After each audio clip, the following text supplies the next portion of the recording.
ต่อไปเฮาสิจาริกธุดงค์ไปข้างๆบ้าน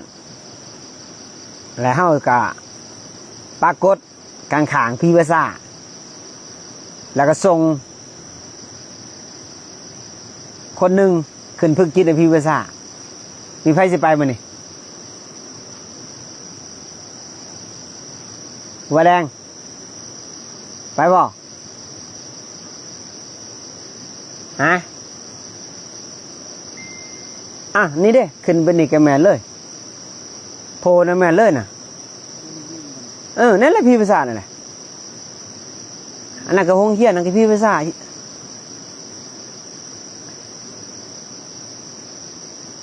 หรือว่าจะป้องว่าสิไป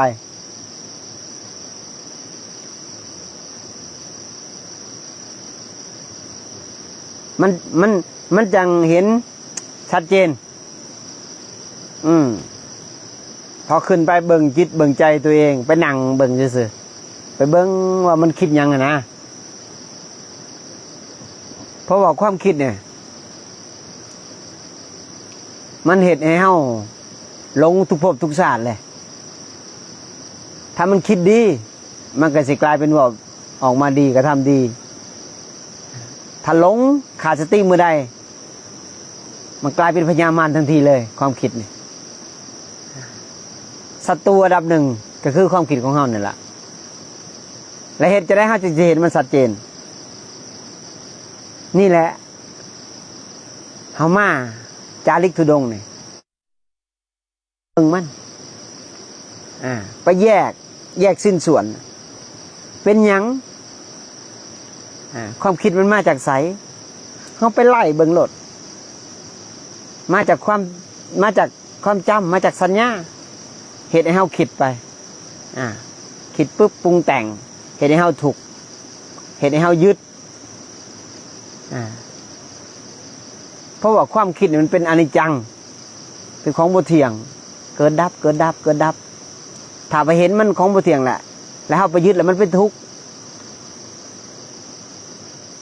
สิ่งใดเป็นทุกข์ก็สิ่งที่เฮายึดอะไรเป็นทุกข์ทุกข์เพราะหยังทุกข์เพราะเฮายึดถ้าเฮาบ่ยึดเด้มันก็เป็นของอนัตตาเฮาไปนั่งปุ๊บเบิ่งจิตตัวเองเบิ่งคักพอเห็นแล้วถ้าเห็นความคิดตัวเองดูนะ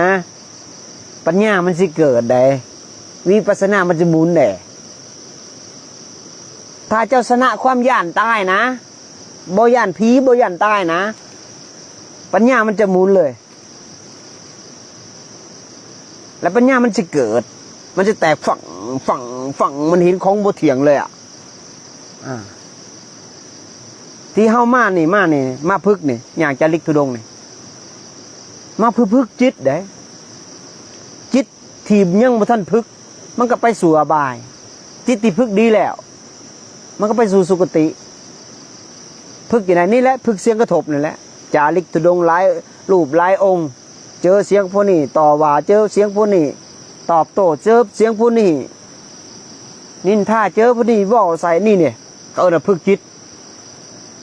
ทุกทางจิตมันจะออกจากทุกได้ทางจิตลำบากทางจิตบ่แม่นลำบากทางร่างกายได้ลำบากทางร่างกายนี่คือธาตุสี่ขันธ์หามันบ่เกี่ยวกับจิตพี่ทุกทางจิตพี่เกิดที่จิตดับที่จิตสำเร็จที่จิตถ้าจิตถูกเขาออกจากจิตได้ถ้าเห็นมันถูกได้ย้อนยังย้อนความอดทนย้อนขันติคือบางคนเนี่ยจิตเนี่ยมันมี3ระดับเลยระดับที่1จิตอกุศลมาก่อนเลยจิตพวกราคะเวลาว่าเอาเนี่ยว่ายังออกมาเนี่ยมันบ่พอใจเนี่ยมันจะยิ้มบ่ออกมันจะหนาบูดมันบ่พอใจเมื่อหนาบูดแล้วมันบ่ได้ดังใจมันก็เป็นทุกข์เพราะมันไปดัดผู้อื่นให้ได้ดังใจเมื่อบ่ได้ดังใจมันก็เป็นทุกข์มันเป็นหยังเฮาถึงเป็นทุกข์เป็นย้อนหยังย้อนเฮาไปยึดไปยึดความคิดอยากหวังดีมันก็เลยเป็นทุกข์มันมีราคะ มันมีดัจจริตเนี่ยดัจจริตนี่คือราคะโทสะโมหะคือความพอใจอ่ะคือดัจจริตของมันอ่ะถ้าบ่ได้ดังใจมันก็เป็นทุกข์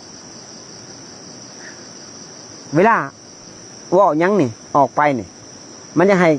เข้าขางมันเข้าทางที่มันต้องการยังจิตตัวนี้มันต้องการเสียงย่องย่อสรรเสริญบ่ดีมันว่าให้ดีบ่ถึกใจมันบอกให้ถึกใจถ้าบ่ถึกใจมันกับปฏิฆะมันกะบ่พอใจมันก็เป็นทุกข์นี่จิตพวกนี้จิตตกนรกก็เอิ้นถ้าจิตระหว่างกลางมันจะเบิ่งมันพอใจกับเบิ่งมันบ่พอใจกับเบิ่งมันไผเฮ็ดดีมันก็สิโมทนาสาธุไผเว้าผิดมันก็สิโอเปขามันจะเบิ่งมันจะพิจารณาก่อนมันสิเว้าออกมาอันนี้เริ่มขั้นกลางละเริ่มละเอียดละตัวนี้นะเฮาบ่ต้องปล่อยมันออกมาเฮาขังมันไว้ก่อนเลยเฮาพิจารณาก่อนเฮาเบิ่งมันก็คักเบิ่งมันแล้วค่อยปล่อยออกไปคันจิตที่สูงอีหลีรอน่ะมันจะมีเมตตาไผเว้ายังมามันจะโอเปขาเลยจะดีหรือจะหายมันจะไปทบทวนก่อนมันค่อยปล่อยออกมาเฮาอยู่ต่ำแต่จิตเฮาอยู่สูงอันนี้คือประเสริฐได้คันเฮาอยู่สูงจิตอยู่ต่ำมันก็บ่มีความหมายหยังย้อนมันไปอบายคนคู่มือนี่คนอยู่สูงแต่จิตอยู่ต่ำมีแต่นักภาวนาเท่านั้นที่จะฝึกจิตให้ตัวเองอยู่สูงได้คือสมาธิคือกันเป็นหยังเข้าสมาธิบ่ได้ย้อนหยังก็ย้อนราคะย้อนลมหยาบ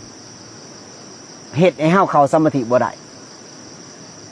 เพราะว่าเฮาไปปรับลมหลายโพดคือญาตูนี่ปรับมันตลอดเลยจะปรับมันยังเข้าให้จอบเบิ่งแค่ความรู้สึกมันจะสื่อตั้งโตให้ตรงจอบเบิ่งมันจอบเบิ่งเห็นเบิ่งดึงเข่าปล่อยออกให้เห็นลมละเอียดมันจะมีความรู้สึกแบบความรู้สึกสีเย็นๆคือมันนี่ครูบาข่าวซ่านนี่ข่าวซ่านนี่ว่าตรงความจริงมันจะบ่มีความคิดย้อนยังมือเกิดย้อนสัญญามันเมิดความคิดเลยบ่มีความปรุงแต่งเลยบ่มีมันก็เลยลมละเอียดอึบมันหายไปปุ๊บเขานั่งนิ่งเลยโตแข็งเลยอันนี้คือข่าวสมาธิข่าวซ่านถ้าเกินกว่าหันนะข่าวซ่านนี่ถ้าเกิดไปเห็นความเกิดดับแสดงว่าเฮาข่าวอยู่ถ้าว่าเฮาบ่เห็นความเกิดดับอันนี้ข่าวซ่านดับเลยจะบ่มีสัญญาจะบ่มีความคิดจะบ่มีความปรุงแต่งจะบ่มีความเวทนาเลยดับเลยตัวนี้อันนี้คือเข้าไปคือเฮาคือครูบามันนั่งอยู่นี่วังบ่าย3 โมงกว่ามันนั่งอยู่จนฮอด6 โมงกว่านี่นะคือมื้อนี้นะอันนี้คือเอิ้นว่าเพ่งซ่านหึงเห็นดึงลมจนละเอียดเลียดเขา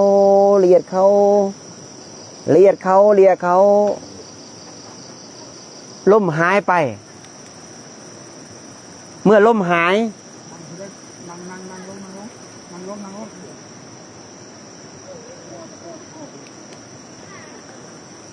เมื่อลมหายไปแล้ว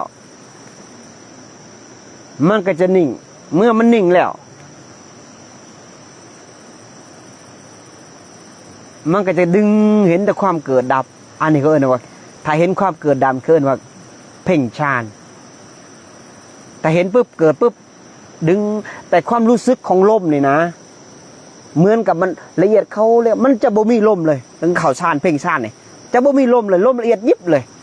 นี่แหละคนเฮามันหลับอันนี้บ่เวลานอนหลับน่ะก็ลมละเอียดจะบ่มีแต่ความรู้สึกซื่อปึ๊บถ้าพระมีสติมันจะหลับไปเลยพุ่น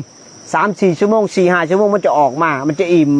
ออกมาเลยตัวนี้มันจะคลายออกมาแต่ว่า อันเข่าสมาธิเข่าชาติเนี่ยไผไปปั๊บปรุงแต่งมันบ่ได้ได้ย่ามมันจะเข่าอ่ะลมละเอียดเข้าไปมันจะเข้าไปเลยอึบไปเลยแล้วจะมันอิ่มแล้วมันออกมาเองถ้าจะไปต้องการเวลานี่บ่ได้นั่นเป็นตัณหาแล้วเป็นตัณหาเพราะฉะนั้นเฮาพึกจิตตัวเองเนี่ยให้เห็นจิตตัวเองให้เห็นความคิดถ้าเฮาบ่เห็นความคิดนะวิปัสสนาเฮาบ่เกิดเพราะเฮายังย่านตายอยู่นี่ทุกสิ่งทุกอย่างถ้าเฮาหมดความย่านตายผู้นั้นจะเจริญทั้งวิปัสสนาทั้งเดินปัญญาทั้งเดินปัญญามันบ่มีความย่านตายเลยเด้มันก็เลยก้าวหน้าการภาวนาเฮาถ้าเกิดว่าเฮาย่านตายอยู่การภาวนาเฮาก็สิบ่ก้าวหน้าเอาไฟขึ้นมาเลยหลงนี่แหละเป็นยังถือว่าครูบาจึงว่าให้ใบหันละตั้งไว้หันเป็นยังครูบาจึงจังตั้งให้พึกอยู่พีภาษาคันว่าเฮาพึกพีภาษาเนี่ยเฮาจะบ่เสียเวลาหลายครั้งเฮาค่อยๆแหย่ไปก่อนมื้อหนึ่ง2 มื้อครั้งหนึ่ง2 ครั้ง3 ครั้ง4 ครั้ง5 ครั้งคนหน่อยการันตีเลยว่าบุคคลนั้นใจกล้าแน่นอนเมื่อใจกล้าแล้วเห็นความเกิดดับแล้วมันสิบ่ย่านผีเมื่อบ่ย่านผีแล้วมันสิสละแล้วบัดนี้สละห่างกายถิ่มได้ห่างกายหนาวๆนี่นะธาตุ4 ขันธ์5นี่มันก็จะไปใส่จาริกธุดงค์ไปฝึกจิตฝึกใจตามเขาตามถ้ำตามห้วยตามห้องคือจังซี่นี่ตามพีภาษามันจะไปองค์เดียวมันเมื่อไปองค์เดียวแล้วความแจ่มแจ้งเฮาเริ่มโผล่ขึ้นวิปัสสนาเริ่มหมุนเห็นเสียงเขามาตั้งหูตั้งตาตั้งลิ้นตั้งกายตั้งใจมันจะเห็นเลยมันจะเป็นวิปัสสนาเลย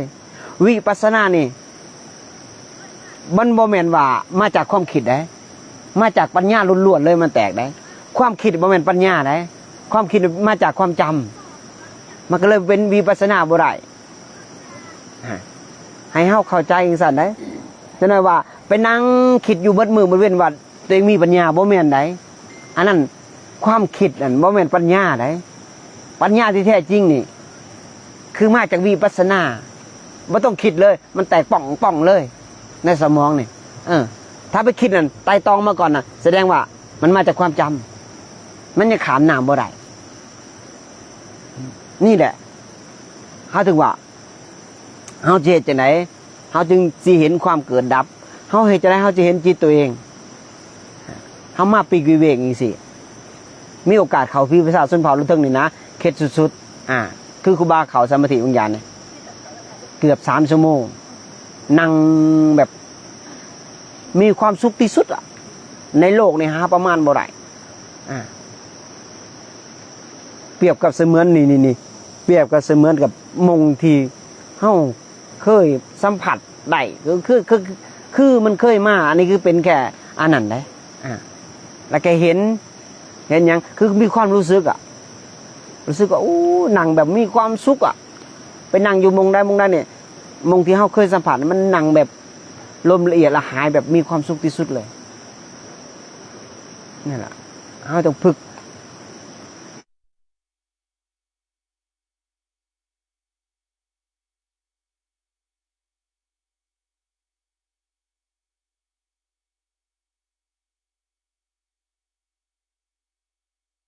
ที่มันบ่ยอม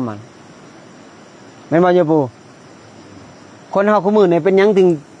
ถึงไปแบบบ่ยอมคนย้อนหยังฮู้จักบ่ปู่กิเลสเห็นความคิดย้อนว่ามันอัตธรรมสูงหลายมันเลยยอมคนบ่ได้ศาสนาพุทธเฮานี่ศาสนายอมเด้ศาสนาที่อ่อนนุ่มนวลถึงจะเข้าสมาธิเข้าฌานได้แต่แข็งกระด้างต่อให้เขาเกิดอีก100 ศาสตร์ยังบ่ได้เจอศาสนาเลยย้อนว่ามันบ่ยอมศาสนายอมปล่อยยอมวาง อ่อนโยนน้อมถ่อมตนผู้ใดน้อมถ่อมตนได้ผู้นั้นน่ะ จะได้ปิติได้อิ่มเอิบได้เขาอย่างน้อยๆในเขาหอดปฐมฌานเนี่ยขั้นแรกนี่นะอิ่มปิติอิ่มเอิบออกมาจากสัมติโดยมันเห็นไปมันสงสารไปเมื่อมีแต่ความเมตตามีแต่ความดีอ่ะคิดดีเว้าดีก็ทำดีบ่มีอกุศลเลยเวลาเว้ากับคนเนี่ยก็มันจะไต่ตองมาก่อนได้คือเขาหน่อยเนี่ยเมตตาคนเนี่ยต้องเว้าเสียงดังในเขาหน่อยอันนี้คือกลยุทธ์ของเขาหน่อยบ่แม่นว่านุ่มนวลบ่แม่นในเขาหน่อยกลยุทธ์คือเว้าเสียงดังมันกระแทกเข้าจิตแล้วจะเห็นจิตตัวเองมันบ่พอใจปุ๊บให้เบิ่งมันมันพอจะยังเว้าบ่หวานเว้าบ่ม่วนมันจะฟังจิตเฮาเฮ็ดจะได้เฮาจึงจะบ่หายนี่พิจารณาเลยเฮาต้องอดทนเมื่ออดทนแล้วอดทนไปเดี๋ยวมันจะใสขึ้นเขาหน่อยนี่คือการฝึกจิตที่เอามาห่วมกันนี่ไผสิเว้าหยังก็แล้วแต่เอาฝึกจิตอย่างเดียวเนาะเขาหน่อยเนาะให้มันโอเปกขาให้ได้เมื่อมันโอเปกขาแล้วมันบ่สนใจหยังแล้วก็จิตที่ฝึกดีแล้วไปใส่เขาหน่อยยอมสู่สุคติเป็นบ่ถ้าจิตที่ยังบ่ฝึกเด้ยังตกอยู่เนาะนั่นแหละหาถึงมาฝึกจิตฝึกใจตัวเองมีคนสิเขาพี่ภาษาบอกเขาหน่อยมื้อนี้ดึกๆร้อยขึ้นเลยเขาหน่อยตรงนี้จาก 2-3 ชั่วโมงก็เห็นเนาะถ้าไปอยาก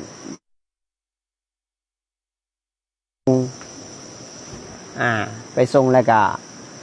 สิลงมาเราสิมาภาวนาอยู่พี่เอาเฮาสิพักอยู่นี่ประมาณตกลงส่งกัน2คืนได้บ่เขาหน่อยเนาะเพราะว่าให้ร่างกายมันได้พักผ่อนเนาะเขาหน่อยเนาะให้ร่างกายมันกระชุ่มกระชวยหน่อยนึงเพราะว่าเฮาลุยมาหลายแล้วเนาะ ญาติโยมใครอยู่เขตแถวนี้ก็มาบำเพ็ญเพียรภาวนานำกันก็ได้เด้อมาสนทนาธรรมกันก็ได้เพราะว่าอันนี้บ้านยัง